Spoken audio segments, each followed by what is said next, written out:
ನಾನು ನಿಮ್ಮ ಕನ್ನಡತಿ ಮಾಡುವ ನಮಸ್ಕಾರಗಳು. ಇವತ್ತು ನಾವೆಲ್ಲಿದ್ದೀವಿ ಅಂದ್ರೆ ಯಾದಗಿರಿ ಜಿಲ್ಲೆಯ ಕೊಡೆಕಲ್ ಗ್ರಾಮದೊಳಗದೀವಿ.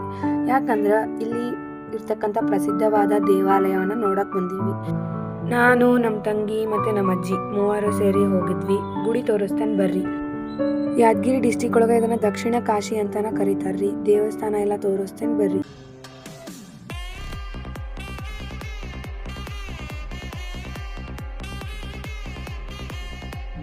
ಆ ದೇವಸ್ಥಾನನ ನೋಡ್ಕೊಂಡು ನಾವು ಹೊರಟ್ವಿ ಮತ್ತೊಂದು ದೇವಸ್ಥಾನ, ಅಂದ್ರೆ ಅದೇ ಬಸವಣ್ಣನವರ ದೇವಸ್ಥಾನ.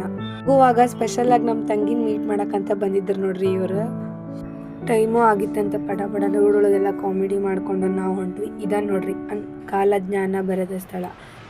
ಅಲ್ಲಿ ಹೋಗಿ ಕಾಲ್ಗಿಲ್ ತೊಳ್ಕೊಂಡು ನಾವು ಹೊಂಟ್ವಿ. ಮತ್ತೆ ಗುಡಿ ಇದ ನೋಡ್ರಿ ಗುಡಿ. ಇಲ್ಲಿ ಬಸವಣ್ಣನವರು ಕಾಲಜ್ಞಾನದ ಬಗ್ಗೆ ಬರೆದಿರ್ತಕ್ಕಂಥ ಸ್ಥಳ ಇದು.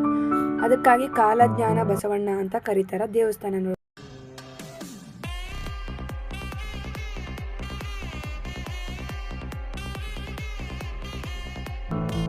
ದೇವಸ್ಥಾನ ಎಲ್ಲ ತಿರ್ಗಾಡ್ ಬಂದ್ಮೇಲೆ ಮಸ್ತ್ ಪೈಕಿ ಹೊಟ್ಟೆ ಹಸಿತ್ತಂತ ಇಲ್ಲಿರೋ ಹೋಟೆಲಿಗೆ ಬಂದ್ವಿ. ಅಲ್ಲಿ ಇರೋರು ನಮಗೆ ಪರಿಚಯ ಇದ್ರು. ಸೊ ಹಾಗಾಗಿ ನಾವು ನಾಷ್ಟ ಎಲ್ಲ ಮಾಡಿದ್ವಿ. ನಾಷ್ಟ ಎಲ್ಲ ಮಾಡಿದ್ಮೇಲೆ ಏನಂದ್ರೆ ಅವ್ರು ನಮ್ಗೆ ಊಟ ಮಾಡಿದ ಬಿಲ್ಲ ಇಸ್ಕೊಲಿಲ್ಲ ರೀ. ನಮಗೆ ಹೋಟೆಲ್ ಒಳಗೆ ತಿಂಡಿ ಕೊಟ್ಟಿರ್ತಕ್ಕಂಥ ಅವ್ರಿಗೆ ಥ್ಯಾಂಕ್ಸ್ ಹೇಳ್ಕೊಂಡು ನಾವು ಬಂದ್ವಿ ಊರ ಕಡೆ. ಇದನ್ನ ನೋಡ್ರಿ ನಮ್ಮ ಸ್ಕೂಲ್. ಇಲ್ಲಿ ಅದೆಷ್ಟೋ ನನ್ನ ಗುಡ್ ಮೆಮೊರೀಸ್, ಬ್ಯಾಡ್ ಮೆಮೊರೀಸ್ ಎಲ್ಲನೂ ಅದಾವ. ಇದೊಂಥರ ನಂಗೆ ಎಮೋಷ್ನಲ್.